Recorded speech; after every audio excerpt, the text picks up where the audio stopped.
राहुल अंथवाल जी जो है पूजा कराए। सुबह जो है सबसे पहले भगवान गणेश जी का पूजन, फिर कलश पूजन, फिर षोडश मातृ का पूजन, फिर नवग्रह पूजन, फिर सर्वतोभद्र पूजन और फिर सारे देवताओं का पूजन करना। दूसरी बात है धर्मकांड और तीसरा पाया है मूल पाठ और चौथी जो है पाया है कथा और संगीत। ठीक है, तो चार पाए भागवत के हैं। और देवज्ञम च समाहूया मुहूर्तम वीक्षयन्नता दिवाये यादृशे वित्तम तादृशं च प्रकल्पये। अब बात आती है कि भाई कथा में खर्च कितना आएगा बताओ। अब आप लोग घर में कथा कराओगे कोई पूछते हैं ब्यास से खर्च कितना आएगा। अब ब्यास ने क्या बताएं, ब्यास ने ज्यादा कह दिया तो आप कहेंगे ब्यास से बड़ा महंगा है।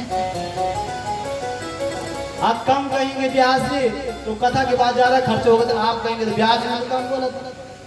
आप कितना खर्च बताएं ब्याज। तो व्यास ने भागवत में लिखा कि विवाहे त्यादृशे वित्तम। अच्छा आजकल शादियां आजकल 1-2 साल पहले या 1-2 साल बाद किस किस की शादियां हुई, किसने अपने बेटों की शादी की बता कौन है आप लोग। या हमारी जो पंडित जी हैं उनकी भी बेटे की शादी हुई अभी कुछ टाइम पे। तो कहा कि विवाहे त्यादृशे वित्तम तादृशं च प्रकल्पयेत्। भागवत की कथा में खर्च कितना आता है, कहा जितना एक बेटे बेटी की शादी में खर्च आता है। बोल अब हम आपको पूछेंगे बहन जी या आपको पूछेंगे तो आपको पूछेंगे कि विवाह में खर्च कितना बता देंगे आप, हिसाब लगाया लगाया बोल लगाया। क्योंकि जिसका जितना सामर्थ्य होता है वो अपने सामर्थ्य के हिसाब से विवाह में खर्च करता है। सोचता कि मैंने कितना खर्च किया नहीं सोचता। वैसे भागवत की कथा में खर्च होता है, इसलिए जितना ज्यादा हो सके उतना क्या करना है। फिर तो कथा करो घर पे, घर पे नहीं कर सकते हैं तो जब सामूहिक कथा होगी तो उसमें खूब जो है अपने धन को पवित्र करें। तो विवाहे त्यादृशे वित्तम तादृशं च प्रकल्पयेत्। जितना एक बेटी और बेटी का विवाह में खर्च होता है उतना ही कथा में जो है भागवत की कथा में खर्च होता है। ठीक है, आप व्यास से कैसे बुलाए, कहाँ से लाए व्यास से, वृंदावन बद्रीनाथ कहाँ से, कैसे व्यास से होने चाहिए कि विरक्तो वैष्णवो विप्यो वेद शास्त्र विशुद्धि कृते दृष्टान्तो कुशलो धीरा वक्ता कार्योति निष्मेहा। भागवत का व्यास कैसा होना चाहिए। आज सब जगह जगह 5-10 भजन हो गए, 2-4 चुटकुले सुना दिए, कथा हो गई पक्के है। भजन तो हम कभी और दिन भी कर सकते, माता ये तो करती है ना, आज मंगलवार का कीर्तन, आज सोमवार का कीर्तन, कल संतोषी माता का कीर्तन, कल पूर्णमासी का कीर्तन करते हैं ना। पर भागवत का जो व्यास हो कैसे है, विरक्तो वैष्णवो विप्रो वेद शास्त्र विशुद्धि कृते। जो आपको भागवत की कथा सुनाए, ऐसे नहीं कि एक कथा वाक्य सुना दे, एक कथा वाक्य सुना दे, एक कथा टाइम पूरा व्यास चले। जो भागवत की कथा आपको सुनाए, वेद शास्त्र विशुद्धि कृते दृष्टान्तो कुशलो धीरा। अब केवल भागवत की कथा न सुनाए बल्कि उस कथा को आपको समझाए और वो कथा आपके हृदय में प्रवेश कर जाए, ऐसी कथा जो है सुनाए। ऐसे व्यासी होने चाहिए। वेद शास्त्र विशुद्धि कृत दृष्टान्तो कुशलो धीरा वक्ता कार्योति निष्क्रियः। ऐसा वक्ता जो है भागवत का होना चाहिए। और न सुनाए तो क्या जो होना चाहिए, व्यास कैसा होना चाहिए कि व्यास भागवत वो कहे जाके तन मन श्याम वक्ता सोई जाने जाए लोभ न काम। आपको सुना दी सारी कथा, ये भी करना है वो भी करना है, ऐसा नियम बता दिया वो नियम बता दिया। अपने आप जो है एक भी नियम व्यास जी ने नहीं किया। ठीक है, तो जो भगवान पर विश्वास करने वाला हो, भगवान को मानने वाला हो, ऐसा व्यास जो है होना चाहिए। तो व्यास की बात हो गई। और यजमान कैसा होना चाहिए, यजमान के लिए नियम बताए हैं। यजमान के क्या नियम है, यजमान कैसा होना चाहिए, यजमान के लिए 7 दिन का क्या नियम है। कहा घृतपानम पयपानम 7 दिन तक यजमान को, जिन्होंने कलश रखे हैं, जितने भी कलश रखे हैं और जिन्होंने कलश नहीं भी रखे हैं, उनको क्या करना है 7 दिन तक। बोलो पयपानम 7 दिन तक। प्रधान जी 7 दिन तक दूध पीना है और दूध पीकर जो है क्या करना है, बोलो भागवत की कथा कर दो। अब कलश नीचे रखे होंगे तो घबराने लगे। कहा 7 दिन तक जो है दूध पी करके कथा सुनिए। अब प्रधान जी ने तो कहा कि पंडित जी आज दूध पी लो भाई, गांव से लाया है। आश्चर्य बोले थे दूध पी लो, दूध गांव से आया है। पर आज का दूध अब मिल नहीं, अब तो सब बजाय का दूध मिले। तो कहा महाराज दूध पीऊंगा दिन भर तो कथा नहीं सुन पाऊंगा, क्योंकि दूध से जो है फिर पाचन सही नहीं होगा और फिर जो है कैसे मैं कथा सुनूंगा। तो व्यास जी ने कहा एक काम कर, घृतपान घी पी का ये कथा सुन। हम घी पीने का कोई आज का तो 2 चम्मच घी डाल, 1 चम्मच घी डाल, मुझे घी मत देना, बीपी हाई हो जाएगा। तो घृतपान घी पी का की कथा सुना। तो लोगों ने कहा व्यास घी पी का की कथा सुनना हमारी बस की बात नहीं है, दूध पी का की कथा सुनना हमारी बस की बात नहीं है। तो व्यास जी ने कहा चिंता मत करो, क्या करो कि भोजनम तु वरम मन्यम कथा श्रवण कारकम नोपवासा तथा प्रोक्ता कथा विघ्न करो यदि। क्या करना है, कितने समय भोजन करना है, बोलो कितने समय करते हैं, एक हमारी बहन बोले 1 समय। परंतु व्यास जी कह रहे हैं कि 1 समय भोजन करो चाहे 2 समय भोजन करो, और कितना भोजन करना है, ज्यादा मत खाना, इतना खाना की कथा में आया सीधे आंखें बंद और समाधि लग गई। ऐसा मत भोजन करना। कितना भोजन करना, भोजनम तु वरमन्यम, इतना ही भोजन करना जिस भोजन करने से आपके पेट में जो है थोड़ा खालीपन भी रहे, आलस से ना आए और कथा सुनने में जो आपको नींद ना आए, इतना ही भोजन करना। ठीक है, आप तो चलेगा ना। तो चाहे भोजन के कितनी भी करो पर कथा जो है मन लगाकर सुनो। और ऐसी कथा जो है कहाँ पर सुना रहे, कौन सुना रहे, बोलो सनत कुमार। तो ये कथा कहाँ कहाँ चल रही है, एक तो नैमिषारण्य नाम के तीर्थ में, कल बता रहा था मैं आपको, सूर्य जी कथा सुना रहे हैं सोनकाल ऋषियों को। और यही भागवत की कथा कहाँ चल रही है, गंगा द्वार हरिद्वार में सनत कुमार भागवत की कथा सुना रहे हैं देवर्षि नारद जी को। और कहाँ चल रही है, बोलो कपिल बिहार में। तो 3 जगह कथा चल रही है। पर हरिद्वार में क्या हुआ बंधुओं, जब कथा हो रही थी और कथा के विराम पर क्या हुआ कि प्रालादस्ताल धारिस्तरल गतितया चोदवो कांस्यधारे वीणाधारे सुरसि स्वर कुशलतया गाग कर्तर्जुनो भूत हिंदू वादित मृदंगम जय जय सुकरा कीर्तने ते कुमारा यज्ञाग्नि भाववत्ता सर सर चनया व्यास पुत्रो बभूवः।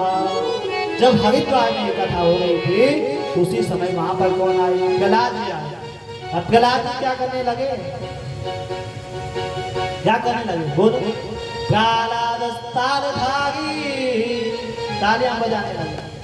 और जब हम कहें कि भजन में ताली बजाओ तो क्या करना है आपने, ताली बजानी। तो लोगों ने भी आज को कहा महाराज ताली क्यों बजाए, ताली बजाने से होगा क्या, तो व्यास जी का ताली बजाने से क्या होगा कि आपके हृदय में जो पाप बैठे हैं, वो सब जो है निकल जाएंगे। आप कहाँ जाएंगे? जो ताली में बजाएंगे उसको बजा के बैठ जाएंगे। तो काला दस्तार धारी स्थल गतितया चौदहों कांस्य धारी। उद्धव जी का सा बजाने लगे, अर्जुन जी गान गाने लगे और सनत कुमार जो है भागवत के श्लोकों का गान करने लगे और सारे देवता जो है भगवान के संकीर्तन में डूब गए। कृष्ण कहने से तर जाएगा, कृष्ण कहने से तर जाएगा, पार भव से उतर जाएगा, पार भव से उतर जाएगा। कृष्ण कहने से तर जाएगा, पार भव से उतर जाएगा, पार भव से उतर जाएगा।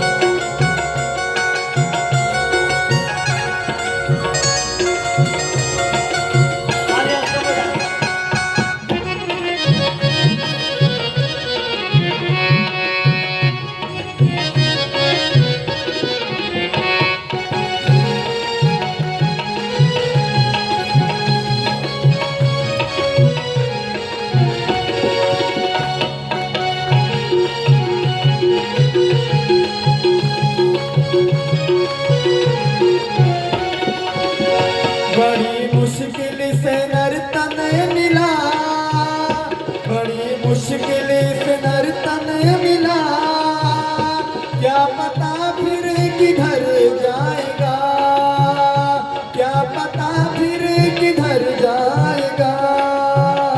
कृष्ण कहने से, राम कहने से, कृष्ण कहने से तर जाएगा, पार भव से उतर जाएगा, पार भव से उतर जाएगा।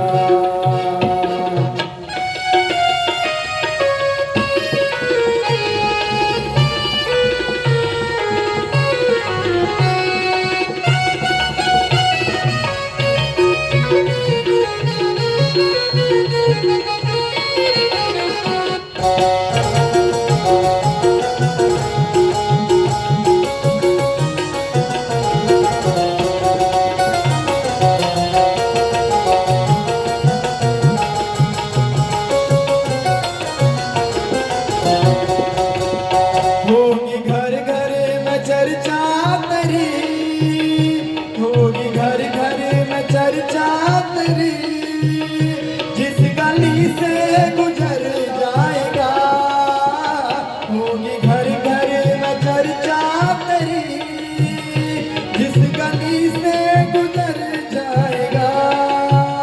कृष्ण कहने से, कृष्ण कहने से, राम कहने से तर जाएगा, पार भव से उतर जाएगा, पार भव से उतर जाएगा।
तू झोली फैला काश झोली को भर जाएगा।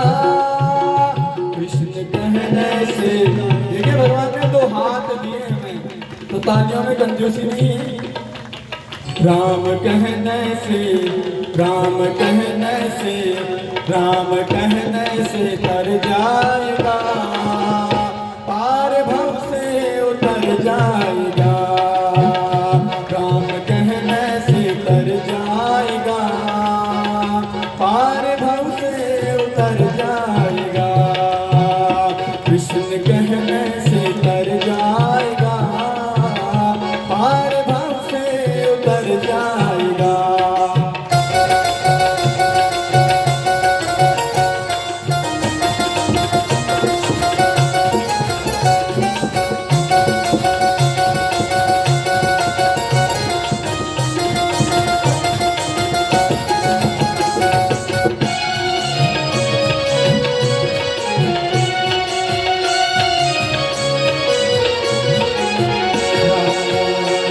राधे गोविंद गोविंद राधे, राधे राधे गोविंद गोविंद राधे, राधे राधे गोविंद गोविंद राधे, राधे राधे गोविंद गोविंद राधे।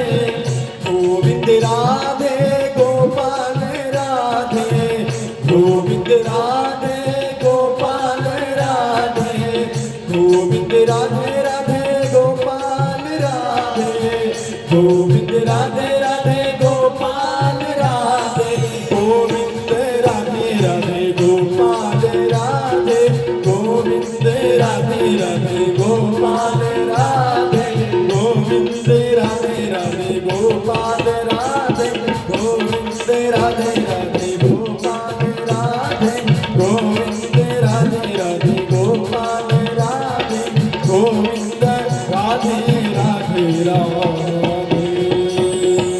बोले राधा गोविंद भगवान की, बद्री विशाल भगवान की जय। बोलो बाल कृष्ण लाल की जय। इस प्रकार से बंधुओं भागवत के महात्म्य के महिमा के जो है 6 अध्याय मैंने आपको सुनाए। अब भागवत की मूल कथा जो है अब प्रारंभ है। और पहले श्लोक में जो है जन्माद्यस्य यदुर्भयादितरता चार्थे स्वविज्ञा स्वराड तेने ब्रह्म हृदयादि कवये मुह्यन्ति सूरयः तेजो वागिमृदां यथा विनिमयो यद्गात्र सर्गो मृषा धाम्ना स्वेन सदा निरस्तकुहकं सत्यं परं धीमहि, सत्यं परं धीमहि। बोलो आप लोग भी बोलो सत्यं परं धीमहि। वेद व्यास ने जब भागवत की बंद हो तो यहाँ किसी देवता की वंदना नहीं लिखी, न तो राम की वंदना करी, रामं परम धीमहि नहीं कहा, न भगवान कन्हैया की वंदना की, कृष्णम परम धीमहि नहीं कहा, और न जो है देवी की वंदना की। यहाँ किसी की वंदना नहीं की। किसकी वंदना की? बोलो सत्यम परम धीमहि, धीमहि। सत्य की वंदना की।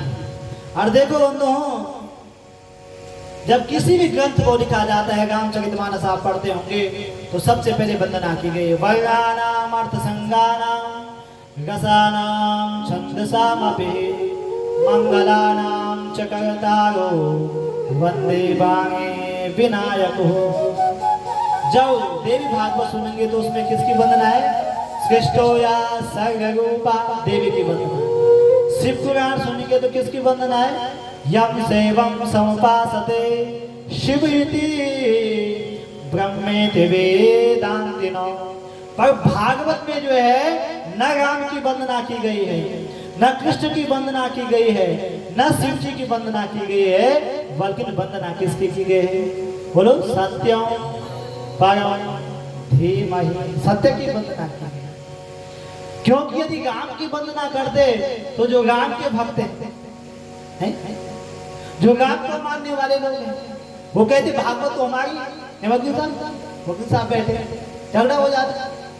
जो कृष्ण की वंदना करते तो कृष्ण के जो भक्त हैं वो कहते कि भागवत तो हमारी, और देवी की वंदना करते तो जो भगवती के पुजारी हैं, देवी को मानने वाले हैं, वो कहते भागवत तो हमारी है। हनुमान जी की वंदना करते तो हनुमान जी वाले कहते कि भागवत तो हमारी है। पर व्यास जी की बुद्धि बोलती क्या कहा उन्होंने? बोलो सत्यम परम धीमहि। उन्होंने सत्य की वंदना की।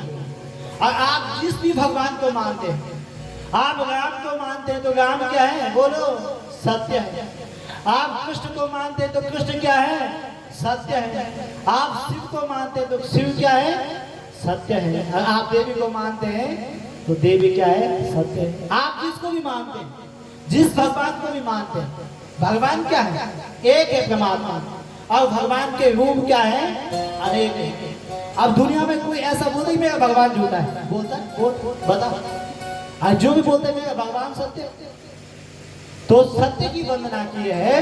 और सत्य की वंदना जो है भागवत के पहले में मध्य प्रारंभ में सत्य की वंदना की गई है, मध्य में सत्य की वंदना की गई है, और अंत में भी सत्यम परम धीमहि सत्य की वंदना की गई है। और देखो बंधुओं, हमने सारे वेद पुराण शास्त्रों का निचोड़ क्या है? सत्य। सारे देवताओं का निचोड़ क्या है? सत्य। एक देवी भागवत में कथा आती है कि उतत्य नाम का जो है बालक था, और उसके पिताजी का नाम था देवदत्त नाम के ब्राह्मण थे। और जब उतत्य नाम का उनका बालक था तो जब बालक हुआ ब्राह्मण बड़े प्रसन्न हुए। आप प्रसन्न हुए तो उन्होंने जो है विद्यालय में पढ़ने के लिए बेटे को भेज दिया। और जब बेटा विद्यालय में पढ़ने के लिए भेजा तो बेटे को एक शब्द नहीं आया। कई महीनों तक विद्यालय गया पर एक अक्षर भी जो है उस बालक के पल्ले नहीं पड़ा। और जब ब्राह्मण के बालक के पल्ले एक अक्षर नहीं पड़ा तो ब्राह्मण ने कहा ये तो मूर्ख है। और सब जो है उसको उसका तिरस्कार करने लगे। और ब्राह्मण ने क्या किया?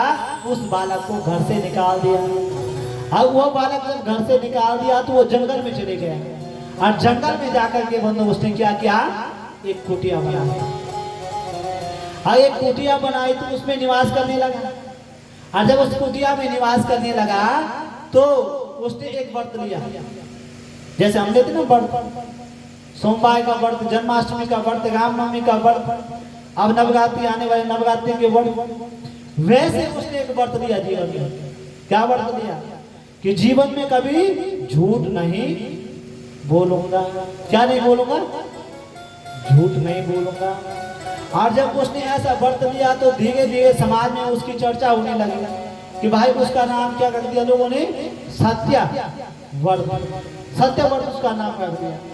और जब उसका नाम सत्य व्रत रख दिया तो पूरे समाज में जो है उसकी ख्याति फैलने लगी सत्य व्रत के नाम से। और जब समाज में ख्याति फैली तो एक दिन एक बहेलिया जो है जंगल में शिकार खेलने के लिए गया। और उसने एक पशु का जो है अपने बाण से भेदन कर दिया। और जब बाण से उसने भेदन किया तो वो पशु जो है उस सत्यव्रत की कुटिया से निकला। कहाँ के लिए? जंगल के लिए। अब जंगल के लिए निकला तो उस बहेलिया ने सोचा, उस शिकारी ने सोचा कि महात्मा जी के पास चलता हूँ। क्या बोलते हैं? उनका क्या व्रत है? बोलो सत्य व्रत, झूठ नहीं बोलना। उनके पास चलता हूँ, वो सत्य बोलेंगे कि वो पशु कहाँ गया। और वहां जो है शिकारी जो है बहेलिया उस सत्यव्रत के पास गया। और सत्यव्रत से जाके पूछा कि महाराज आप, मैंने एक पशु का भेदन किया था अपने बाण से, आपने उस पशु को जाते हुए देखा? आप सत्यव्रत ने देखा तो था, बस सत्यव्रत ने मन में विचार किया कि यदि मैं सत्य बोलता हूं मैंने देखा है तो उसकी जान तो चली जाएगी, उसको मार देंगे। तो ऐसे सत्य बोल के क्या करना है जिसमें किसी के प्राण निकल जाएंगे। आज झूठ बोलता हूं कि मैंने नहीं देखा तो मैंने कई महीनों से, कई सालों से व्रत लिया कि सत्य बोलूंगा, झूठ जीवन में बोलो नहीं बोलूंगा, मेरा व्रत जो है टूट जाएगा। अब मन में बड़ा द्वंद्व हो गया, क्या और वो जो है माँ भगवती की उपासना करता था। और उसी समय माँ सरस्वती उसके मुख में बैठे। और उस सत्यव्रत ने कहा कि जिन आंखों ने दुनिया को देखा है वो भूल नहीं पाते, और जो मुख बोल पाता है वो देख नहीं पाता। बोलो, देखता कौन है? जिन आंखों ने दुनिया को देखा है वो बोल नहीं बोलो पाते, और जो मुख किसी के आगे बोलते हैं, अरे बोल को बता दो, है? नहीं बोलते, आगे देखती है पर बोलती नहीं है, और जो मुख बोल पाता है वो देख पाता नहीं, और जो मुख बोलता है वो देखता है। बोल, मुख देखता नहीं। तो कहा महाराज मैं कैसे बताऊं कि मैंने उस पशु को देखा है या नहीं देखा है, क्योंकि जिन आंखों ने देखा है वो बोल नहीं पाते, और जो मुख बोल पाता है उन्होंने देखा नहीं। अब कैसा ज्ञान उसको आया, और उस पशु की भी जान बच गई और उसका व्रत भी जो है बच गया। तो हमने जीवन में क्या करना है?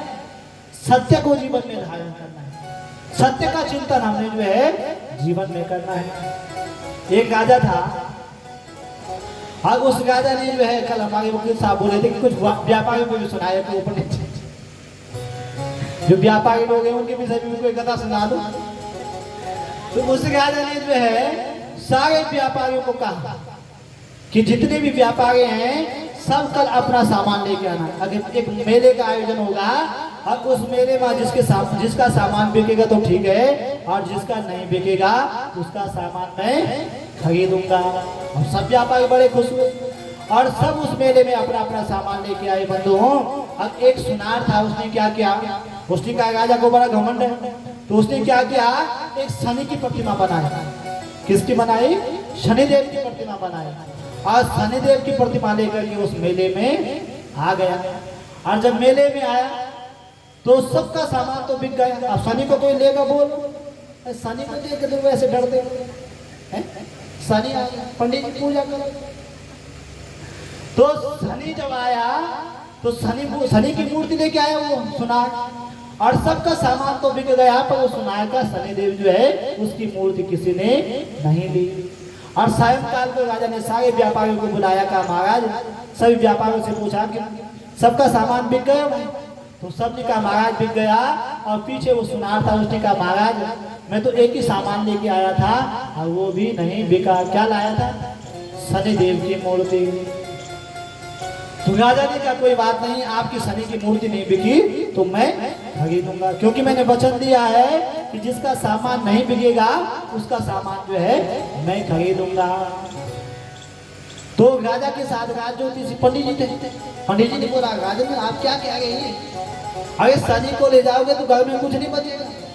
शनि आज तो वो शनिवार है, आज भी शनिवार है, आज तो शनिवार है, और शनि को मत ले चलो घर में। और पंडित जी ने कहा कि मत ले चलो राजन शनि को।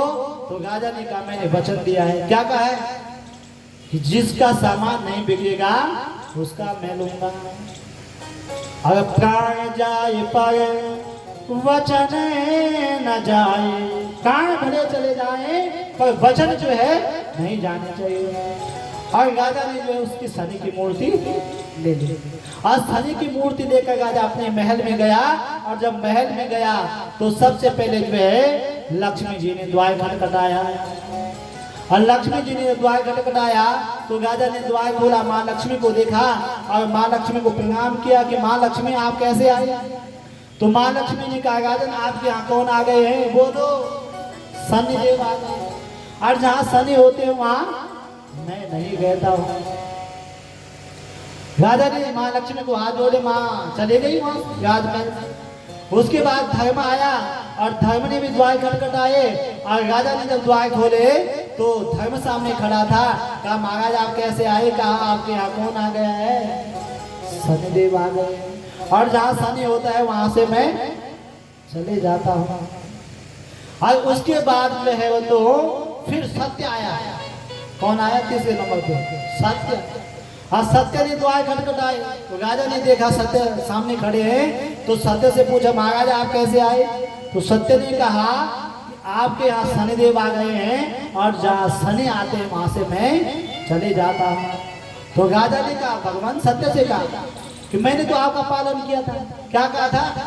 कि जिसका सामान नहीं बिकेगा उसका सामान मैं लूंगा। और मैंने आपका पालन किया, आप ही मुझे छोड़ करके जा रहे हो। तो सत्य ने तुरंत भगवान का रूप धारण किया और सत्य ने कहा, राजा मैं आपकी परीक्षा ले रहा था, ठीक है, क्योंकि धर्म न दूसरा सत्य समाना, धर्म न दूषर सत्य समाना, धर्म न दूषर सत्य समाना, आगम निगम पुराण बखाना, आगम निगम पुराण बखाना, आगम निगम पुराण बखाना, आगम निगम पुराण बखाना। श्री राम जय राम जय जय राम, श्री राम जय राम जय जय राम, श्री राम जय राम जय जय राम, श्री राम जय राम जय जय राम, धर्म न दूसरा सत्य समाना, धर्म न दोषर सत्य समाना, धर्म न दूसरा सत्य समाना, धर्म न दोषर सत्य समाना, आगम निगम पुराण बखाना, आगम निगम पुराण बखाना, आगम निगम पुराण बखाना, आगम निगम पुराण बखाना। सत्यना बोलो सत्यना, सत्यना धर्मना, धर्मना दूसरा दूषर सत्य सत्य समान। समाना। सबसे बड़ा धर्म क्या है? बोलो सत्य। साच बराबर तप नहीं, हर झूठ बराबर पाप, जाके हृदय साच है ताके हृदय।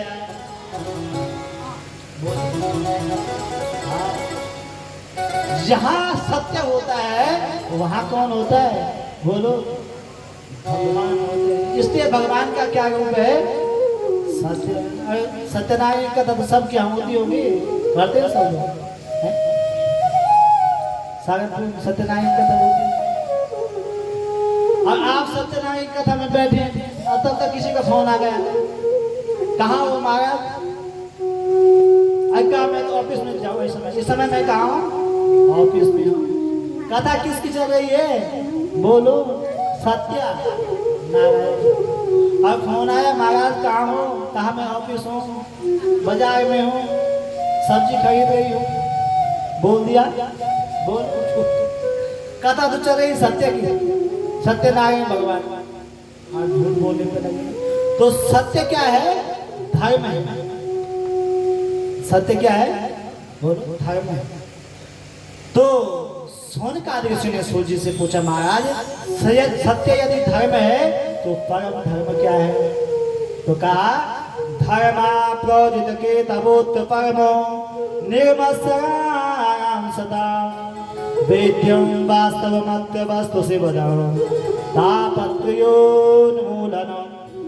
श्रीमद्भागवते महामुनिकृते किं वा परेगीश्वरा सद्यो हृद्यवरोद्यते कृतवे शुश्रूषवे तत्क्षणात्। सत्य यदि धर्म है तो परम धर्म क्या है? बोलो कृष्ण। बोलो कथा भागवत कथा, ठीक है।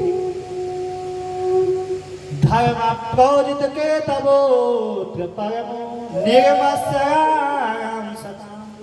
पर भागवत की कथा आप लोग बैठे हुए हैं, पर ये नहीं कि भागवत की कथा सब लोग सुन रहे हो, सुन रहे हैं सब इधर, यहाँ तो सब सुन रहे हैं, पर कई जगह लोग जो है सभी नहीं सुनते। भगवान कहते हैं किसको मिलता, किसको मिलता कि निर्मल मन जन सो मोहि पावा, निर्मल मन जन सो मोहि पावा, निर्मल मन जन सो मोहि पावा, निर्मल मन जन सो मोहि पावा, मोहि कपट छल छीर न भावा, मोहि कपट छल छिद्र न भावा, मोहि कपट छल छीर न भावा, मोहि कपट छल छिद्र न भावा, श्री राम जय राम जय जय राम, श्री राम जय राम जय जय राम, श्री राम जय राम जय जय राम, श्री राम जय राम जय जय राम, निर्मल मन जन सो मोहि पावा, निर्मल मन जन सो मोहि पावा, निर्मल मन जन सो मोहि पावा, निर्मल मन जन सो मोहि पावा, मोहि कपट मोहि कपट छल छिद्र न भावा। मुझे भगवान कहते मैं किसको मिलता हूँ, किसको मिलता हूँ? कि निर्मल मन जन सो मोहि पावा, मोहि कपट छल छेद न भावा। हम माला जपने बैठे हुए और मन में हमारा जो है गलत विचार गलत भावना चल रही है, तो उस माला का क्या फायदा है? का मैं उसको प्राप्त होता हूँ मोहि, बोलो मोहि कपट छल छिद्र न भावा। जिसके मन में कोई कपट नहीं होता है, भगवान कहते हैं मैं उसको मिलता हूँ। तो भगवान की कथा किसको मिलती है, भगवान किसको मिलते हैं? निर्मत्सराम सताम, जिसके मन में कोई कपट ना हो। और भगवान की कथा कैसे कहा? तापत्रयोन्मूलनम, भगवान की कथा कल्याण करने वाले है। और 3 प्रकार के ताप हमारे जीवन में हैं, 3 प्रकार के पाप हमारे जीवन में हैं। उन पापों और तापों को जो है भगवान की कथा समाप्त कर देती है। और भगवान की कथा कैसे है कि सत्यो हृदयवरुध्यते तत्कृतिभि शुश्रूषुभिस्तक्षणात्। आप घर में बैठे, ठीक है, घर में बैठे हैं आप, और आपने मन में विचार कर लिया कि कपिल व्यास जी मंदिर में पूरी मंडली के द्वारा भागवत कथा का आयोजन हुआ है और मुझे जो है कथा सुनने जाना है, मैं कथा सुनने जाऊंगी, ठीक है। और गए नहीं आप, केवल मन में सोचा, क्या सोचा? कथा सुनने जाऊंगा या कथा सुनने जाऊंगी। तो उसी समय क्या होता है? सत्यो हृदयवरुध्यते तत्कृतिभि शुश्रूषुभिस्तक्षणात्। उसी समय उसी क्षण भगवान क्या करते हैं? बोलो, वृंदावन छोड़ते कहाँ आते हैं? तक्षणात्। सत्यो हृदय, हृदय में जो है भगवान प्रवेश कर जाते हैं। और जब भगवान हृदय में प्रवेश कर जाएंगे तो फिर जीवन धन्य बन जाएगा। वृंदावन में गोपी थी, वो गोपी ध्यान में बैठी हुई थी। तो वृंदावन में एक दिन देवसी नारद जी आए। देवसी नारद जी ने कहा, अरे गोपी, जिसका दुनिया ध्यान करती है बांके बिहारी का, उसका जन्म वृंदावन में हुआ है। और वो रोज आपके घर में आता है, कभी आपकी माखन चुराता है, कभी मटकियां फोड़ता है, कभी दूध पीता है, कभी घी उठाता है। अरे जिसका दुनिया ध्यान करती है वो तो इस समय तुम्हारे घर में आता है वृंदावन में, और तुम किसके ध्यान में बैठे, किसके ध्यान में बैठे? तो गोपी ने कहा, अरे देखो श्री नारद जी, मैं इसलिए ध्यान में नहीं बैठी हूँ कि वो कन्हैया, वो गोविंद मेरे हृदय में आके बैठ जाए। मैं इसलिए ध्यान में बैठी हूँ कि वो गोविंद जो है, वो बांके बिहारी जो है, मेरे हृदय से चली जाए, निकल जाए। श्री नारद जी ने कहा, दुनिया ध्यान करती है कि गोविंद मेरे हृदय में बैठ जाए, अरे गोपी तुम ध्यान करी कि गोविंद मेरे हृदय से निकल जाए, क्यों? तो उस गोपी ने कहा, देखो श्री नारद जी, आपका तो परिवार है, घर-बार है, और मेरी सास जो है दाल मांगती हैं तो मैं चावल पकड़ा देती हूँ, रोटी पकड़ा देती हूँ, और सास जी क्या करते हैं, बोलो, गाली देती हैं।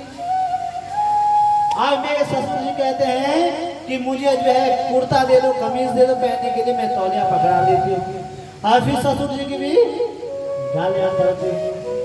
पतिदेव कहते हैं चाय में चीनी कम हो गई और मैं नमक पकड़ा देती हूँ, और पतिदेव की भी गालियां खाती। क्यों? क्योंकि वो गोविंद जब से मेरे हृदय में बैठा, वो बांके बिहारी जब से मेरे हृदय में बैठा, तो मैं हर काम विपरीत करती हूँ, और रोज मुझे गाली खानी पड़ती है। इसलिए मैं बैठी हूँ ध्यान में, ये बांके बिहारी तुम मेरे हृदय से निकल जाओ, और मैं अपनी घर गृहस्थी जो है ढंग से चला पाऊँ। तो देवश्री नारद जी ने कहा, अरे गोपी, वो बांके बिहारी तो पहले किसी के हृदय में बैठते, यदि बैठ जाए तो बांके बिहारी 3 जगह से टेढ़े, पांव से टेढ़े, कमर से टेढ़े, और गर्दन से वो, और टेढ़ी चीज पहले कोई अंदर जाती नहीं, नहीं, और अंदर चले गए तो फिर निकालना मुश्किल है। इसलिए जब हम भगवान की कथा सुनते हैं तो भगवान उसी समय हमारे हृदय में जाके बैठ जाता है। और 30वें श्लोक में वह फल की बात की गई है कि भागवत का फल कैसा है, कि निगम कल्प तरो गलितम फलम सुखमुखामृतम देव संयुतम पिबत भागवतम रसमालयम मुहुरहो रसिका भूय भावुका। एक निगम रूपी वेद रूपी वृक्ष है, और उसमें एक फल लगा हुआ है। कौन सा फल लगा है? भागवत का फल। और वो फल कैसा है? निगम कल्प तरोल गलितम फलम सुखमुखामृतम द्रव संयुतम। फल में छिलका नहीं है, उस फल में गुठली नहीं है, केवल क्या है? रस है, रस भरा हुआ है उस फल में, कहीं छिलका गुठली नहीं है। और वो फल कैसा है? बोलो, खट्टा मीठा। क्यों? क्योंकि सुख मुखाद ममृतम द्रव संयुतम, उस पे सुखदेव का मुख लगा हुआ है, और तोता उसी पे फल पे मुख लगाता है जो फल मीठा होता है। ये समझ लो कि जो खट्टा फल भी हो अगर उस पे भी तोते का मुख लग जाए तो फल कैसे हो जाता है? बोलो, मीठा। तो पिबत भागवतम रसमालयम। और ये भागवत का जो फल है वो क्या करना है? पिबत। अच्छा, भागवत की कथा पीते कि सुनते वकील साहब? कथा पी जाती है कि सुनी जाती है? बोलो, आप लोग क्या करते हैं? पीते कि सुनते? हमारी बहन जी बोली पीछे से कि पीते हैं। बजाओ तालियां, बजाओ बहन जी के लिए, बजाओ। कि पीबत भागवतम रसमालयम। जब ये फल है तो फल पिया जाता है, खाया जाता है? फल खाया जाता है, परंतु ये फल जो है खाना नहीं है, पीना है। कहाँ से? मुख से नहीं पीना। पिबत भागवतम रसमालयम, कानों के द्वारा पीना है। और जो सुनी हुई चीज है एक कान से सुनो और दूसरे कान से निकल जाते हैं। अब मैं आपको कल की कथा पूछूंगा, याद है आप लोगों को? बोलो, है याद? कितने लोग थे कल बैठे थे कथा? है सबको याद? नहीं है, क्योंकि जो सुनते हैं क्या होता है, यहाँ से सुनो, यहाँ से निकल गई। इसलिए भागवत की कथा सुननी नहीं है, क्या करना है? पीनी है कानों से। पिबत भागवतम रसमालयं मुहुरहु रसिका भुवि भावुका।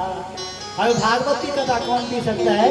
जो भावुक हो, रसिक हो। गुरु भागवत भगवान की जय। पति विशाल भगवान की जय। जोर से बोलो, कम से कम आपकी आवाज मुंह तक पहुंच जाए। बोले भागवत भगवान की जय। पति विशाल भगवान की जय। गंगे मैया की जय।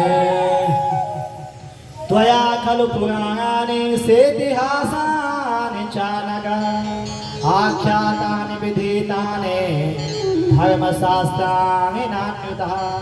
नैमिषारण्य के पावन तीर्थ में जो है सूजी सोनकादि ऋषियों को कथा सुना गए हैं। और उसके बाद सोनकादि ऋषियों ने सूजी से कुछ प्रश्न पूछे। क्या पूछा? 6 प्रश्न पूछे कि किम श्रेया शास्त्र सारा कस्वतार प्रयोजनम किम कर्मा के अवतारस्या धर्मं कम शरणं गदा। पहला प्रश्न पूछा क्या? किम श्रेया, प्रत्येक मनुष्य का जो है कल्याण कैसे होगा? मंदिर में जाना, पूजा करना, तब कल्याण। सुबह 4 बजे उठे, मंदिर में झाड़ू लगाए, पूजा लगाए, सफाई की, तब कल्याण। या 4 धाम की यात्रा की, बद्रीनाथ, केदारनाथ, गंगोत्री, यमुनोत्री, तब कल्याण।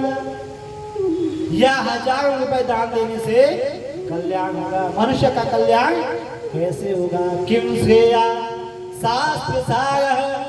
और दूसरा प्रश्न पूछा कि जब हम मंदिर में जाते हैं तो यहाँ शिव जी का मंदिर है, तो जो शिव जी के भक्त होते हैं वो कहते हैं भगवान शंकर तो क्या है? बोलो, महादेव है। शिव जी तो सबसे बड़े हैं, महादेव। तब तक आई नवरात्रि, ठीक है? अब नवरात्रि आने वाली, तो जो माँ के भक्त थे उन्होंने कहा भाई माँ भगवती शाकंभरी तो जो है बोलो सबसे बड़ी।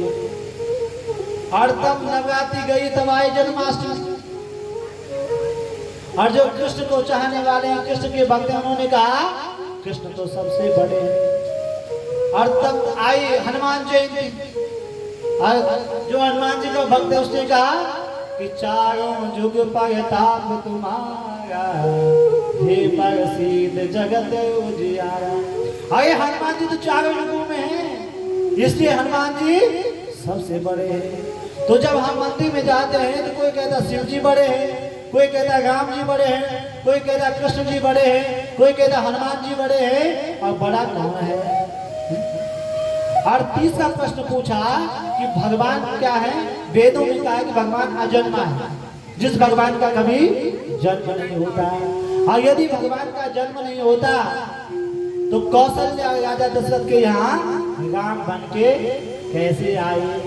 यदि भगवान का जन्म नहीं होता तो कृष्ण वसुदेव और देवकी के यहाँ कृष्ण बनकर कैसे आए? और यदि भगवान का जन्म नहीं होता तो अदिति और वामन कश्यप और अदिति के यहाँ वामन बन करके कैसे आए? ठीक है, तो क्या भगवान के जन्म नहीं होता है? क्या होता है? बोलो, अवतार। दिव्यधेन सुर संतहित लीन मनुज अवतार, निज इच्छा निर्मित तनु माया गुण गोपाल। क्या होता है भगवान का? अवतार। तो क्या कोई कहता भगवान के 2 अवतार, कोई कहता भगवान के 10 अवतार हैं, कोई कहता भगवान के 24 अवतार हैं, और कोई कहता है भगवान अनंत है, भगवान के अवतार अनंत है। तो तस्मात् शास्त्र प्रमाणं ते कार्य व्यवस्थित हो। शास्त्र प्रमाण से जो है भगवान के कितने अवतार हैं ये बताना। और 5वां प्रश्न पूछा कि शास्त्र सारम, सारे वेद शास्त्र, वेद और शास्त्र का सार क्या है? ठीक है। और छठा प्रश्न पूछा कि भगवान कृष्ण जब धरती पर आए, भगवान राम जब धरती पर आए तो भगवान कृष्ण ने कहा क्या क्या कि परित्राणाय साधूनां विनाशाय च दुष्कृता धर्म संस्थापनार्थाय संभवामि युगे युगे। और क्या यदा यदा हि धर्मस्य ग्लानिर्भवति भारत अभ्युत्थानम् अधर्मस्य तदात्मानं सृजाम्यहम्। जब धरती पर पाप बढ़ेगा, अत्याचार बढ़ेगा, अनाचार बढ़ेगा तो भगवान कह रहे हैं कि मैं धरती पर जो है धर्म की रक्षा के लिए अवतार लूंगा और धर्म की रक्षा करूंगा। पर जब भगवान अपनी लीला संपन्न करके अपने धाम को गए तो गोये योगेश्वरे कृष्णे ब्रह्मणे धर्म वर्मणे स्वाम काष्ठा मदनोपेता धर्मं कं शरणं गता। जो भगवान अपनी लीला संपन्न करके अपने धाम गए तो धर्मं कं शरणं गता, धर्म ने किसका आश्रय लिया। ये क्षेत्र आगे प्रश्न जो है सोनकादि ऋषि ने बंधु सूजी से पूछे और सूजी ने सोनकादि ऋषि को कहा पहले मैं अपने गुरुदेव का ध्यान कर लूं। सूजी के गुरुदेव कौन है? सुखदेव जी। और सुखदेव जी का 2 श्लोकों में जो है सूर्य ने ध्यान किया किया स्वान भावमखिलं श्रुतिसारमेकम् आध्यात्म दीपमतितितीर्षतान्तमन्दं संसारिणां करुणया पुराण गुह्यं तं व्याससूनुमुपयामि गुरुमुनेना। किसका ध्यान किया? बोलो। सुखदेव जी। यहाँ में सुखदेव जी पहुंचे। सुखदेव जी का जन्म कैसे है जानते हैं कि ये सुखदेव जी जो है श्री गोलोक में जो है राधा रानी की लीला सुनते, श्री राधा जी के लीला सुनते, मतलब राधा जी जैसे कहती थी वैसे सुखदेव पद तोता करता था। और राधा रानी ने एक बार सुखदेव जी से कहा सुखदेव जी आप एक काम करो, धरती पर जाओ और धरती पर जो है जन जन में भागवत का प्रचार करो। तो सुखदेव जी ने राधा रानी से कहा कि यदि मैं धरती पर जाऊंगा तो आप भगवान की माया जो है मुझे पकड़ लेगी और जो मैं आपका भजन करता हूँ आपका भजन करना छोड़ दूंगा, भूल जाऊंगा।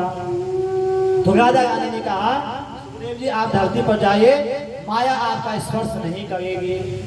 और जब राधा रानी जी ने जो है सुखदेव जी को आदेश दिया तो वही सुखदेव जी जो है हिमालय पर्वत पर जो है एक तोते के अंडे के रूप में प्रकट हो गए। अंडे के रूप में जब प्रकट हुए तो हिमालय में जो है बर्फीली हवाएं चली और उस सुख पक्षी के जोड़े ने जो है उस अंडे को वहीं छोड़ करके वो हिमालय से निकल गए।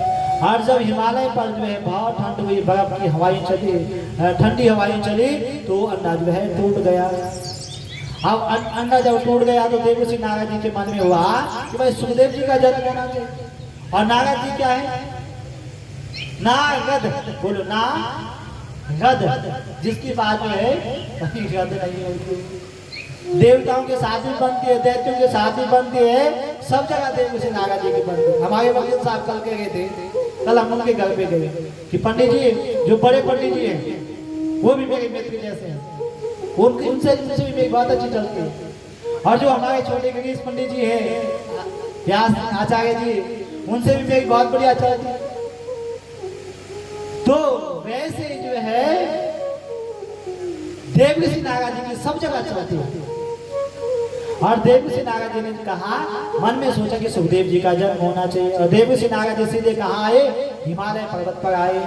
और हिमालय पर्वत पर जो है भगवान शिव का वास है, माँ भगवती पार्वती वहां पर बैठी हुई। जब देवऋषि नारद जी आए तो माँ भगवती पार्वती ने बड़ा स्वागत देवऋषि नारद जी का किया। अब कहा देवऋषि नारद जी आजकल बहुत दिनों से आप दिखाई दिए हैं, क्या बात है, आपका आना जाना बंद हो गया क्या? तो देवऋषि नारद जी ने कहा माँ आजकल जो है दुनिया में सब स्वार्थ के संबंध हो गए। क्या हुए? संबंध जो है सब स्वार्थ के हो गए। ऋषि और मुनि सब की रीति, ऋषि और मुनि सब की रीति, ऋषि और मुनि सब की रीति, ऋषि और मुनि सब की रीति, स्वागत लागी करा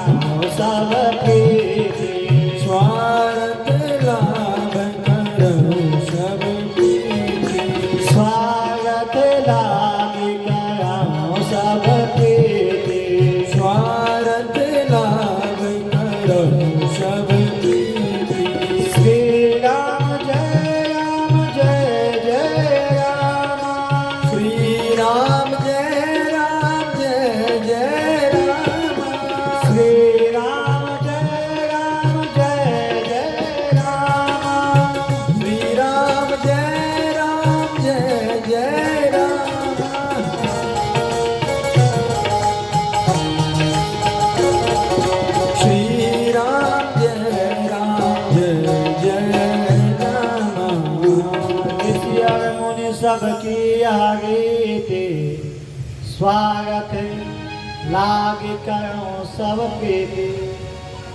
आजकल सब स्वार्थ से प्रेम करते हैं। तो देवसी नागा जी ने कहा माँ इसलिए मैंने जो है दुनिया बड़ी स्वार्थी है और इसलिए मैंने आना जाना सब जगह बंद कर दिया है। तो माँ भगवती पार्वती ने कहा देवसी नागा जी और के विषय में तो मैं जानती नहीं हूँ, पर मैं अपने घर के विषय में जानता हूँ। मेरे पतिदेव जो भगवान शिव है वो मुझसे इतना प्रेम करते हैं कि कोई बात अपने मन में नहीं रखते हैं, सारी बात मुझे बताते हैं। और यहाँ तक कि जो गुरुजनों ने मंत्र दिया उनको जपने के लिए वह मंत्र भी उन्होंने मुझे बताया है। इतना प्रेम मुझसे करते हैं। तो भगवान इतना प्रेम से मुझसे करते हैं। माँ पार्वती ने जब ये कहा तो देवसी नागा जी ने कहा माँ बहुत बढ़िया, आपका प्रेम जो है हमेशा बढ़ता ही रहे। तो तब पार्वती से पूछा कि माँ एक बात पूछो। माँ ने कहा पूछो। कहा जो भगवान शिव गले में मुन्नों की माला पहनते हैं वो किसके मुन्न हैं, आपको कभी बताया? बताया आपको कभी? माँ ने कहा और तो सब चीज बताई, तो ये कभी नहीं बताया। अब नागा जी तो आग लगाने वाले का जब जिस माला को दिन रात गले में डाल के चलते हैं, जब वो नहीं बताया माँ तो आपको क्या बताया? क्या प्रेम करते हो आप? और माता का माता जो है बोलो। और जब माता ने सोचा कि बात तो सच्ची है। अब पहले जमाने जब महल बनते थे तो वहां लिखे भवन एक कक्ष बनता था को भवन। और माता ने आज अपने वस्त्र उतारे, पुराने वस्त्र पहने को भवन में बैठ गई। और भगवान सब शिव जी जब आए तो शंकर भगवान ने देखा पार्वती कहीं दिखाई नहीं और सीधे को भवन में चले गए। और शिव जी ने पार्वती को कहा कि देवी क्या बात है? तो आज पार्वती माँ ने बात ही नहीं की। कहा चुप हो, चुप क्यों हो, कुछ तो बता क्या हुआ? अरे कहा आप बहुत कपटी हो, अंदर से भी काले हो बाहर से भी। कहा कैसे? अरे कपट तो वो कपटी तो वो होता है जो अपने मन की बात छिपाता है। और मैंने आज तक जीवन में जो है कोई कपट आपसे नहीं किया, यहाँ तक कि मैं आपको सब कुछ बता देता हूँ। तो तब माँ भगवती पार्वती ने भगवान शिव से पूछा कि आपने कभी ये तो बताया नहीं कि जो गले में मुंडों की माला पहनते हैं ये मुंड किसके हैं, इसलिए आप बहुत कपटी हो। अरे भगवान शिव ने माँ भगवती पार्वती से कहा यदि मैं सच्चा प्रेम आपसे करता हूँ इसका प्रतीक क्या है? ये मुंडों की माला है जिसको मैं गले में पहनता हूँ। कहा मतलब मैं समझी नहीं। पार्वती जी ने कहा तो कहा जब जब आप शरीर को त्यागती हैं तो मैं आपके मुंडों की जो है माला बनाता हूँ अपने शरीर में अपने गले में धारण करता हूँ, इतना प्रेम मैं आपसे करता हूँ। तो पार्वती मैया ने कहा तब तो आप कपटी नहीं, क्या है? बोलो महाकपटी। कैसे? अरे कहा ऐसी तुमने कौन सी दवाई पी ली कि तुम तो कभी मरते नहीं, अब मैं हमेशा मरती हूँ और तुम जो है मेरी मुंड की माला अपने गले में डाल, ऐसी कौन सी दवाई पी तुमने? यदि तुम सच्चा प्रेम मुझसे करते तो वही दवाई जो है मुझे भी पिलाते और मैं भी अमर होती आपके साथ। और तब भगवान शिव ने माँ भगवती पार्वती से कहा कि देवी आपने कभी अवसर नहीं दिया है, पर वो अमृत दवाई क्या है? बोलो कौन सा अमृत पिया है? पिबत भागवतम रसमालयम। मैंने जो अमृत पिया है वो कौन सा अमृत पिया है? भागवत। भागवत की कथा आती है, इसलिए इस कथा को क्या कहते हैं? अमर कथा। तो माँ पार्वती ने कहा मुझे वो कथा सुनाओ और मैं भी हमेशा के लिए आपके साथ अमर हो जाऊंगी। तो भगवान शिव ने कहा मैं कथा सुनाऊंगा। तुम्हें कथा सुनाने का नियम क्या है कि मैं जब कथा सुनाता तो आंखें बंद कर देता हूँ। हाँ आप कथा सुन रही हैं कि नहीं सुन रही मुझे क्या पता लगेगा? हमें तो आंखों से पता लग जाता कि ये सुन रहा है, पर मैं आंखें बंद कर देता हूँ तो मुझे पता कैसे लगेगा कि आप कथा सुन रही हैं? तो शिव जी ने कहा कि मैं जब कथा सुनाऊंगा तो आप बीच में क्या बोलना? ओम ओम बोलना। जैसे हम हाँ जी और ना जी ऐसे आप बीच में ओम ओम बोल। अब माँ जो है हिमालय पर्वत पर कथा स्टार्ट हो गई। कहाँ? कैलाश पे कथा स्टार्ट। और जब कथा स्टार्ट हुई तो केवल दोनों बैठे। कौन? शिव जी सुनाने वाले पार्वती, सुनने वाले और कोई इस कैलाश पर नहीं है। पर जब कथा सुनाने लगे तो वहां क्या पड़ा हुआ था, एक पक्षी का, सुख पक्षी का अंडा पड़ा हुआ था जो टूटा हुआ था। और जब कथा प्रारंभ हुई तो पहले दिन की कथा हुई तो वहां अंडा जो है जुड़ गया। दूसरे दिन की कथा प्रारंभ हुई तो उस अंडे के अंदर जीव का प्रादुर्भाव हुआ। और तीसरे दिन की कथा जब हुई तो उस अंडे से जो है वह टूट गया, उसे जो है एक पक्षी का जन्म हुआ। किसका? सुख पक्षी का। और सुख पक्षी का जब जन्म हुआ तो चौथे दिन क्या होता है, बोलो?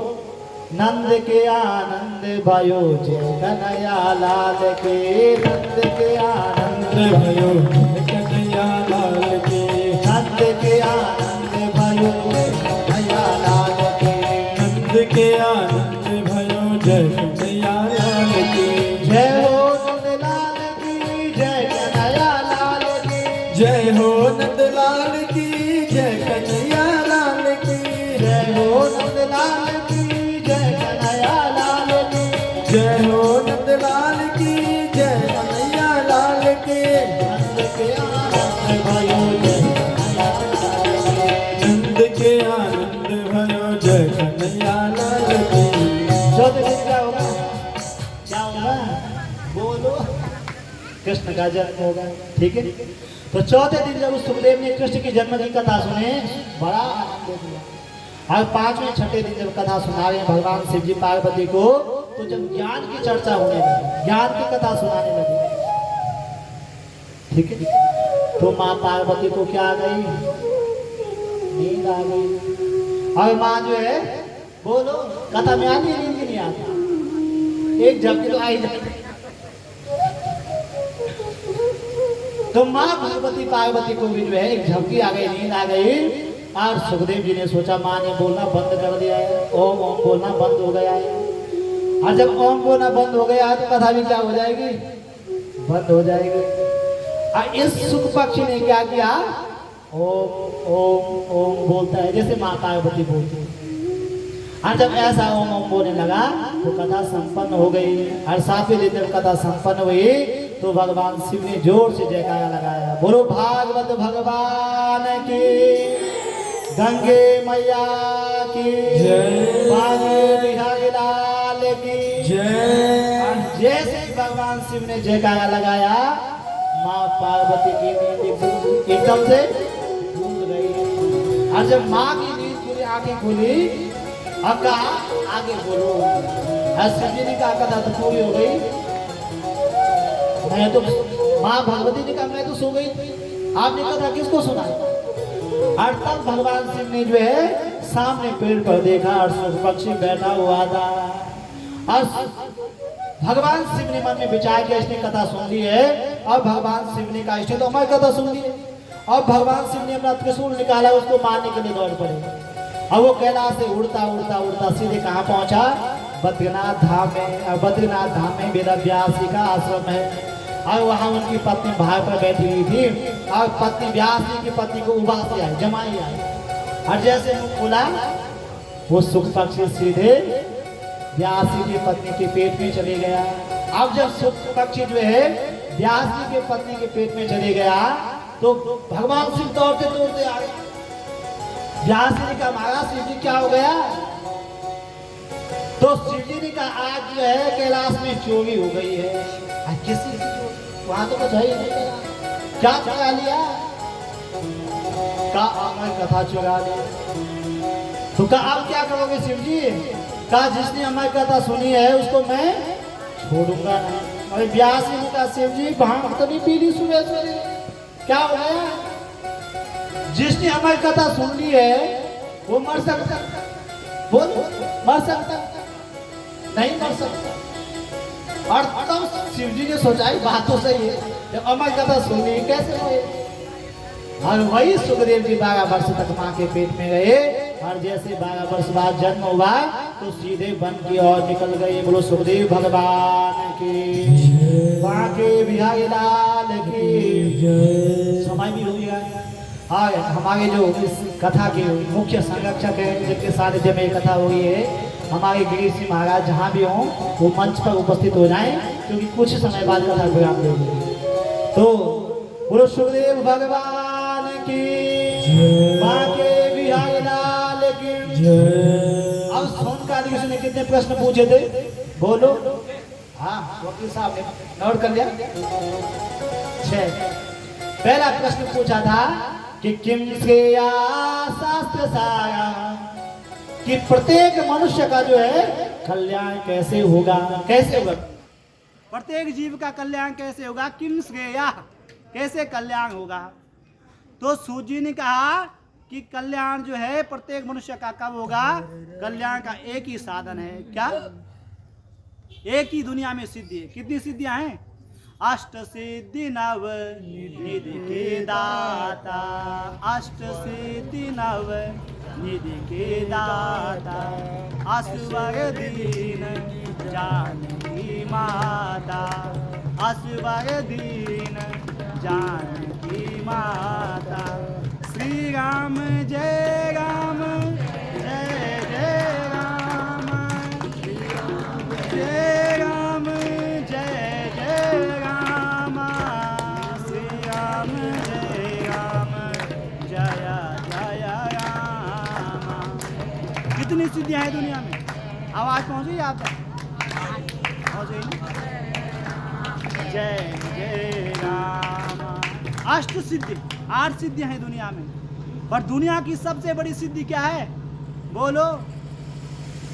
दुनिया की सबसे बड़ी सिद्धि है कि साधन सिद्धि राम पग देहि, साधन सिद्धि राम पग देहि। दुनिया की सबसे बड़ी सिद्धि क्या है बोलो? साधन सिद्धि राम पग देहि। दुनिया की सबसे बड़ी सिद्धि है भगवान राम के चरणों में प्रेम हो जाना। दुनिया की सबसे बड़ी सिद्धि है क्या बोलो? भगवान से प्रेम हो जाना। आप कितने भाग्यशाली हैं, सब लोग भगवान की कथा में बैठे। अब भगवान की कथा में सब नहीं आते, कोई चाहता भी है मन से वो नहीं आ पाता है। क्यों? क्योंकि बांके बिहारी के दरबार को बांके बिहारी सजाते हैं, बांके बिहारी के दरबार को बांके बिहारी सजाते हैं। सत्संग में बोल, सत्संग में वही आते हैं जिनको बांके बिहारी बुलाते। हमने नहीं बुलाया आपको, किसने बुलाया? आप कितने भाग्यशाली हैं, सब लोग को बांके बिहारी ने बुलाया और भगवान की कथा सुन रहे हैं। तो कहा भगवान के चरणों में प्रेम हो जाना, आज धर्म को पकड़ना ये जीवन की सबसे बड़ी सिद्धि है। आप धर्म के मार्ग पर चल रहे हैं तो आपके पास सबसे बड़ी सिद्धि है, क्योंकि शास्त्र कह रहे हैं, भागवत कह रहा है धर्मस्यायात्मवर्गस्य नार्थोऽर्थायोपकल्पते नार्थस्य धर्मेकान्तस्य कामालाभाय स्मृता। कि जो धर्म का आश्रय लेता है उसके जीवन में 5 चीजें नहीं आती हैं। क्या नहीं आता है उसके जीवन में? 5 चीजें उसके जीवन में नहीं होती हैं। पतन फल सा बंद भया, मृत्यु जहाँ पर नाई, पापा बाबा मारहित सो अपवर्ग कहाँ। पा मतलब जो भगवान का आश्रय लेता है, जो कथा में जाता है, जो धर्म का आश्रय लेता है, उसका जीवन में पतन नहीं होता है।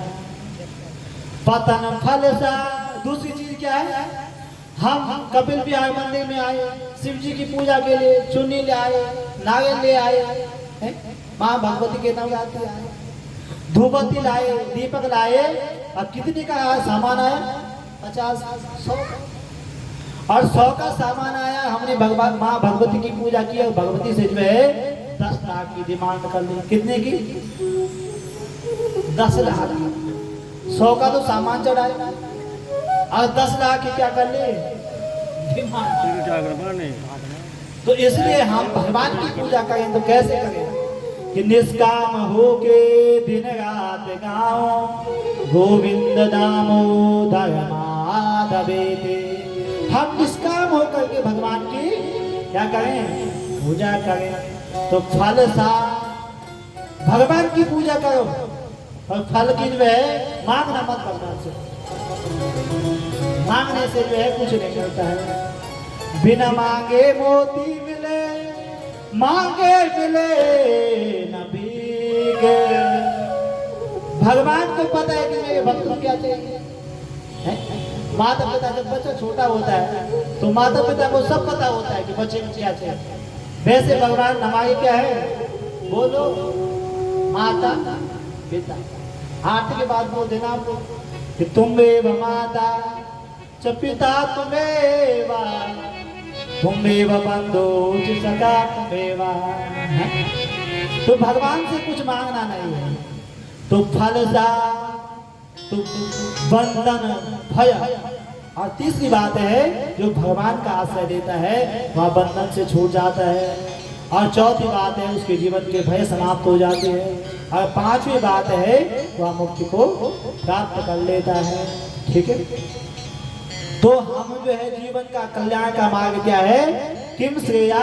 पहले प्रश्न का उत्तर दिया कि भगवान के चरणों में प्रेम हो जाना यही सबसे बड़ा श्रेयस कल्याण का मार्ग है। दूसरा प्रश्न किया था कि जब हम मंदिर में जाते हैं तो कोई कहता शिव जी बड़े हैं, कोई कहता राम जी बड़े हैं, कोई कहता कृष्ण जी बड़े हैं, कोई कहता देवी माँ बड़ी है। तो बड़ा कौन है, कौन बड़ा है? तो सूर्य ने उत्तर दिया कि जैसे किसी बेटी का विवाह होता है, ठीक है, और विवाह के बाद वो अपने ससुराल में जाते हैं तो पति क्या हो गए, बोलो, पति परमेश्वर है। अब पति तो परमेश्वर पर जेठ जी को गाली देगी, बोल, सास ससुर का सम्मान नहीं करेगी। परमेश्वर तो कौन एक ही है, जो पति है। परंतु जो है जैसे मंदिर में जाते इष्ट देवता एक होता है, पर जितने भी देवता जो है मंदिर में है सबका सम्मान करना है? जैसे नहीं बहू करती है, जेठ का सम्मान करना है, देवर का सम्मान करना है, सास ससुर का सम्मान करना है, पर पति तो उसका एक ही है जो परमेश्वर है। ऐसे जो है इष्ट देव जो है एक होता है। गुलबान के बिहारी लाल की हमारे श्री महाराज जी पहुंच गए अपनी व्यवस्थाओं को करके, तालियां बजा दो सभी की।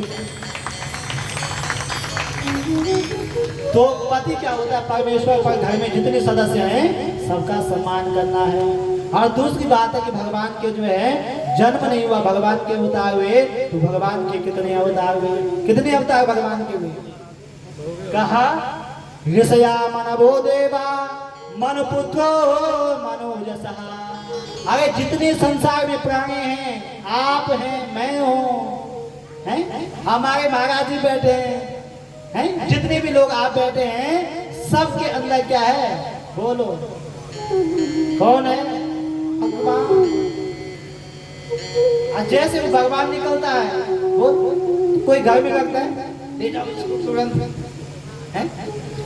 तो ऋषया मनवो देवा, जितने मनुष्य हैं सबके भीतर वो परमात्मा बैठा हुआ है। परंतु का महाराज तस्मात् शास्त्र प्रमाणन्ते, शास्त्र प्रमाण से भगवान के कितने अवतार हुए हैं? तो कहा शास्त्र प्रमाण से भगवान के 24 अवतार हुए हैं। भगवान का जो पहला अवतार हुआ है वो हुआ है सनक सनंदन सनातन और सनत कुमार, जो हरिद्वार में देवऋषि नारद जी को कथा सुना रहे हैं। भगवान का दूसरा अवतार हुआ वराह अवतार। भगवान का तीसरा अवतार हुआ देवऋषि नारद के रूप में। भगवान का चौथा अवतार जो है नर और नारायण के रूप में हुआ। भगवान का पांचवा अवतार कपिल के रूप में हुआ। और भगवान का छठा अवतार जो है दत्तात्रेय के रूप में हुआ। भगवान का सातवां अवतार जो है यज्ञ नारायण के रूप में हुआ। बोलो यज्ञ नारायण भगवान की। भगवान का अवतार ऋषभदेव के रूप में हुआ। भगवान का 9वां अवतार पृथ्वी के रूप में हुआ। भगवान का 10वां अवतार मत्स्य अवतार हुआ। 11वां अवतार कच्छप अवतार हुआ। भगवान का 12वां अवतार जो है धनवंतरी अवतार हुआ। और भगवान का 13वां अवतार मोहिनी अवतार हुआ। और भगवान का 14वां अवतार एक भक्त को बचाने के लिए हुआ। कौन सा अवतार हुआ, बोलो? वाह, नरसिंह अवतार हुआ। बोलो नरसिंह तो भगवान की।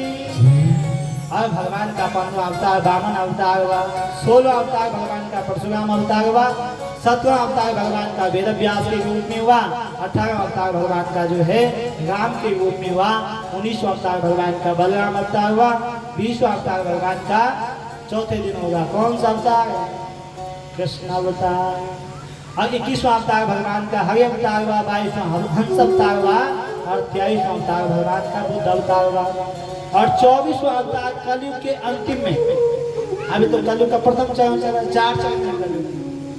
और कलयुग की आयु है 4,32,000 वर्ष और अभी जो है 5,000 कुछ वर्ष व्यतीत हुए।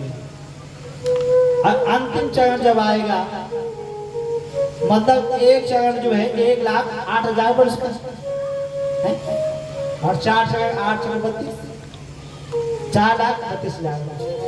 तो जब अंतिम चरण आएगा तब भगवान का सम्मल गांव में जो है विष्णु ब्राह्मण के यहाँ जो है भगवान का कल की अवतार होगा। बोलो कल की भगवान की हरि अनंत हरि कथा अनंता हरि अनंत हरि कथा अनंता हरि अनंत हरि कथा अनंता हरि अनंत हरि कथा अनंता कहानी सुनाई बहुविधि सब संता सुनाई बहुविधि सब संता श्री राम जय राम जय जय राम श्री राम जय राम जय जय राम हरि राम जय राम जय जय राम। भगवान क्या है? अनंत है। और भगवान के अवतार में क्या है? अनंत है। और इस प्रकार से जब सूर्य जी कथा सुना रहे सोमकार ऋषियों को तो सूर्य का मतलब ढंग से सुनाई तो सोनकार ऋषि की समझ में नहीं आई। तो सूर्य ने कहा महाराज, सोनकार ऋषि ने कहा महाराज पहले तो आप ये बताइए कि व्यास जी कौन है? सूत सूत महाभागा वदनो वदतांबरा कथा भागवती वार्ता यदा भगवान चुका। सबसे पहले आप ये बताइए कि व्यास जी कौन है, किसके पुत्र हैं और इन्होंने जो है कब भागवत की कथा लिखी, कहाँ पर लिखी? तब जो है सूर्य ने कहा कि द्वापरे शमुने प्राप्ते तृतीय युग पर्यये जाता पारा शरद्युगे व्यासाभ्याम कलया हरे। इनका नाम व्यास नहीं है, जिन्होंने पुराण को लिखा उनका नाम व्यास नहीं है। क्या है? कृष्ण। बोलो कृष्ण। द्वैपायन। कृष्ण मतलब सांवले और द्वैपायन मतलब द्वीप में उनका जन्म हुआ है, इसलिए उनका नाम है कृष्ण द्वैपायन। पर उन्होंने एक वेद के 4 भाग किए और 18 पुराण लिखे, इसलिए उनका नाम क्या पड़ गया? व्यास पड़ गया। बोलो व्यास भगवान की। तो कहा विष्णु की नाभि से ब्रह्मा हुए, ब्रह्मा के हुए वशिष्ठ हुए, वशिष्ठ के पुत्र शक्ति हुए और शक्ति के पुत्र पराशर ऋषि हुए और उन्हीं के जो है वेद व्यास हुए। और वेद व्यास अपने आश्रम में बैठे हुए कहाँ? बद्रीनाथ धाम में। और बद्रीनाथ धाम में बैठे वेद व्यासी, पर मन में बड़ी चिंता है और मन में जब चिंता है तो बहुत उदास होकर बैठे हैं। और उसी समय वहाँ पर देवर्षि नारद जी का आगमन हुआ। देवर्षि नारद जी ने पूछा व्यास जी क्यों उदास है? तो व्यास जी का महाराज क्या बताऊं, दुनिया के लोग ये खाने में पीने में सोने में जो है समय व्यतीत कर रहे हैं, पर भगवान के नाम की महिमा, भगवान की चर्चा, भगवान की कथा कोई नहीं सुन रहा है। तो जीव का कल्याण कैसे होगा जब वो भगवान की कथा नहीं सुनेगा? प्रभु कथा ही कथा, बाकी सब जग में व्यथा ही व्यथा। भगवान की कथा ही जो है जीवन का सारे, बाकी तो सब व्यथाएं हैं। तो कहा जीव का कल्याण कैसे होगा? तब देवर्षि नारद जी ने कहा महाराज आप एक काम करो, आपने जो है एक वेद के 4 भाग किए हैं, 17 पुराण लिखे हैं, पर आपने ऐसी कोई कथा नहीं लिखी है जिसमें भगवान के बाल लीलाओं का, भगवान कृष्ण के चरित्रों का बखान हो। ऐसी कोई कथा नहीं लिखी। व्यास जी का महाराज बुढ़ापा है, अब बुढ़ापे में कैसे लिखूंगा, कैसे लिखूंगा बुढ़ापा? तो तब नारद जी ने कहा कि जो गोविंद दुह खड़े ताके लागो पाए बलिहारी वा गुरु की गोविंद दियो बताए। हाय महाराज जी, संतों का संग करोगे तो जो है संतों के आश्रय से, गुरुजनों के आश्रय से जीव सब कुछ कर सकता है। अर्थात अपना पूर्व जन्म बताया कि मैं संतों के प्रसार से जो है मैं दिदासी का पुत्र था, देवसी नारद बन गया। हाँ, मैंने संतों का सत्संग किया। क्या किया? क्योंकि जो संतों के संग में बैठता है, महापुरुषों के संग में बैठता है, उसका कल्याण हो जाता है। संतन के संग लागिवे तेरी अच्छी बनेगी, संतन के संग लागिवे तेरी अच्छी बनेगी, संतन के संग लागिवे तेरी अच्छी बनेगी। अच्छी बनेगी तेरी बिगड़ी बनेगी, अच्छी बनेगी तेरी बिगड़ी बनेगी, संतन के संग लागे तेरी अच्छी बनेगी, संतन के संग लागे तेरी अच्छी बनेगी।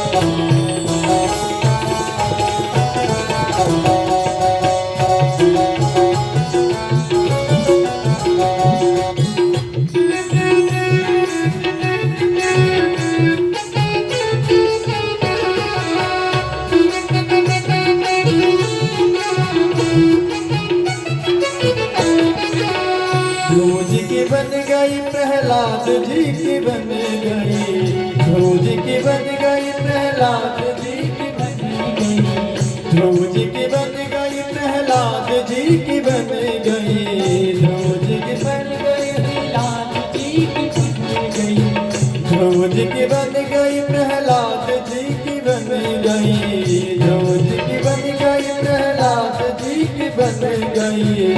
हरि सुमिरन प्रहलाद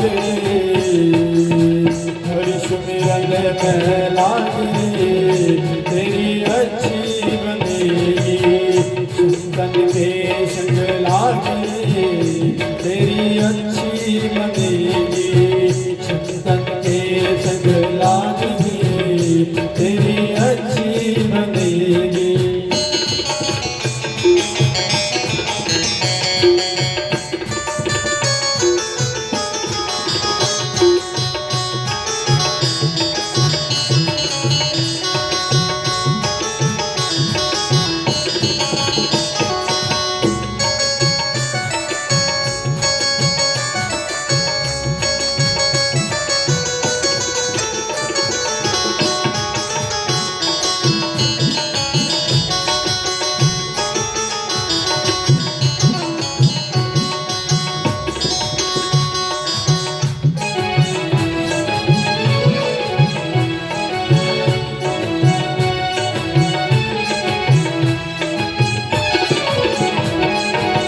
कागा से तो है हंस बनावे, कागा से तो है हंस बनावे, कागा से तो है हंस बनावे, कागा से तो है हंस बनावे, मिट जरूर के दागे तेरी अच्छी बनेगी, मिट जरूर के दागे तेरी अच्छी बनेगी, अच्छी बनेगी तेरी किस्मत जगेगी, अच्छी बनेगी तेरी किस्मत जगेगी, संतन के संग लागे तेरी अच्छी बनेगी, संतन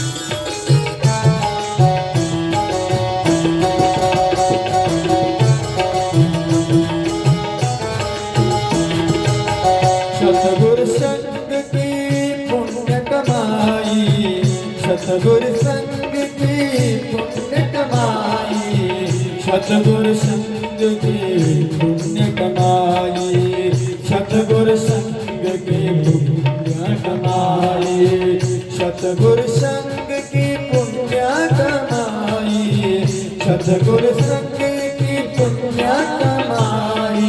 श्याम शरण अनुराग रे तेरी अच्छी बनेगी, श्याम चरण अनुराग रे तेरी अच्छी बनेगी, शतम के संग लाग रे तेरी अच्छी बनेगी, शतम के संग लाग रे तेरी अच्छी बनेगी, शतम के संग लाग रे तेरी अच्छी बनेगी, शतम के संग लाग रे तेरी अच्छी बनेगी, तेरी अच्छी बनेगी, तेरी अच्छी बनेगी। दुर्गा के बिहारी बिहारी लाल की जय, भागवत भगवान की जय, पद्म विशाल भगवान की जय, सत्य सनातन धर्म धर्म की जय, आज के आनंद की जय, जय भूलने वालों की जय जय न भूलने वालों की जय, गुरु सत्य सनातन धर्म की जय हो। आगे का प्रसंग जो है कल सुनाया जाएगा।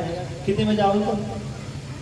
4 बजे, शाम 2:30 बजे तक, 3 बजे तक जो है कम से कम आप सब लोग पहुंच जाओ, तभी कथा बोलने का भाव बनता है। जब सब बैठे रहते हैं तो आज की कथा को विराम देते हैं। अब हमारे जो महाराज जी आगे की सूचना देंगे कि आगे क्या, कल का क्या कार्यक्रम है, और आज की कथा को ये विराम देके और यही प्रार्थना करते हैं भगवान सबके जीवन में मंगल हो। कुलबा के बिहारी लाल की, भागवत भगवान की, पद्म विशाल भगवान की, गंगे मैया की, यमुना मैया की, जय हो। गौ माता की, जय हो। सत्य सनातन धर्म की, जय हो। जय जय श्री राधे श्याम, श्याम। जय जय श्री राधे श्याम, श्याम। जय जय श्री राधे श्याम। बोले भागवत भगवान की, बोले भागवत भगवान की। अरे महाराज बड़ा बुरा हाल है। बांके बिहारी लाल की। अरे महाराज बुरा हाल है। बांके बिहारी लाल की। तो आइए आप सभी भक्तों का हार्दिक स्वागत है। मेरे गोपाल, मेरे ठाकुर जी आप सभी के मनोरथ को पूर्ण करेंगे। तो आइए, अद्भुत आयोजन आप सभी के सहयोग के द्वारा हो रहा है। इसके लिए आप सभी कपिल बिहार के जितने भी श्रोता हैं, आप सभी बधाई के पात्र हैं। एक बार जोरदार तालियां अपने लिए बजा लो। देखिए, अपने लिए तालियां जरूर बजानी चाहिए, जोर से। ताली बजाने के बहुत सारे फायदे हैं। अब ये फायदे डॉक्टर बताएंगे आपको, क्योंकि उनका भी काम है फायदा बताने का। तो इसलिए तालियां, जरा जोरदार तालियां बजाएं आप लोग। देखिए, ताली बजाने में कोई कंजूसी नहीं है, क्योंकि पैसा नहीं लग रहा है, तो इसलिए जोरदार तालियां बजाएं।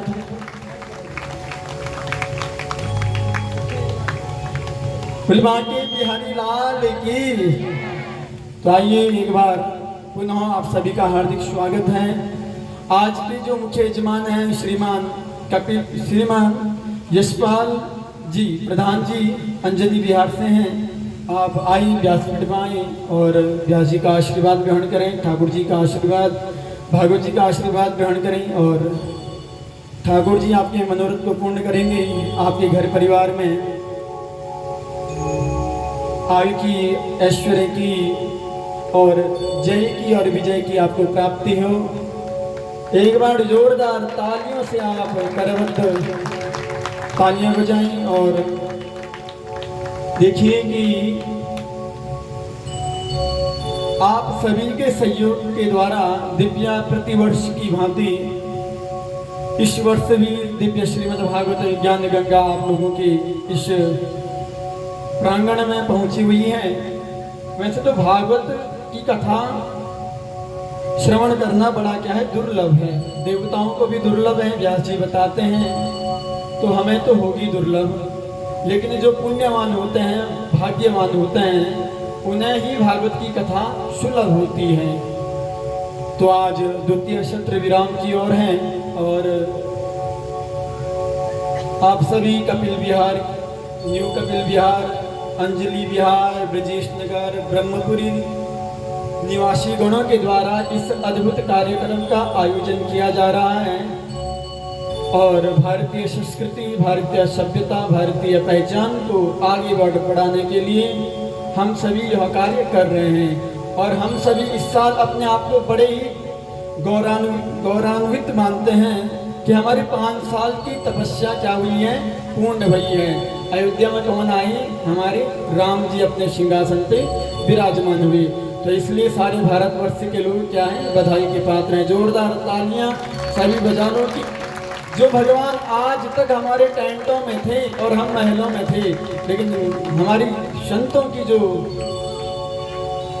परीक्षा है, संतों की जो तपस्या की है, वो आज जाकर के सफल हुई है। इसके लिए सारा भारत देश बधाई के पात्र हैं। और ये जो कथा हो रही है किसी व्यक्ति और विशेष की नहीं हो रही है, सभी का योगदान इसमें हो रहा है। तो आप सभी का बढ़ चढ़ करके इसमें प्रतिभाग किया जा रहा है। आज जो भी दानी दाता हैं उनके नाम मैं यहाँ से लूँगा। आप लोगों को क्या करना है, जोरदार ताली बजानी है। तो 500 रुपया श्रीमान विनय शर्मा जी, एक बार जोरदार तालियां बजा दो। 500 रुपया राजीव मल्ला जी, 1100 रुपया श्री राज सिंह जी हैं, 1100 रुपया पूजा शर्मा, 1100 रुपया पीडी शर्मा जी, 500 रुपया धर्मवीर जी कविता बिहार से हैं। एक बार जोरदार ताली बजा लें। 2100 रुपया श्रीमान श्री DR गुप्ता जी कपिल बिहार, 500 रुपया गुप्त दान। देखिए गुप्त दान की अद्भुत महिमा है, दानों में महादान कहा जाता है और गुप्त दान भी इसकी बहुत बड़ी महिमा है। तो 500 रुपया गुप्त दान आया हुआ है, एक बार जोरदार ताली बजा लें। 505 रुपया राधेश्याम शर्मा मास्टर जी, इनके लिए जोरदार तालियां तो बजा लें। 5100 रुपया श्रीमती सुधा यादव, वाइफ ऑफ पुरुषोत्तम यादव, इनके द्वारा भगवान श्री राघवेंद्र की, भगवान श्री ठाकुर की इस जो दिव्य कार्यक्रम हो रहा है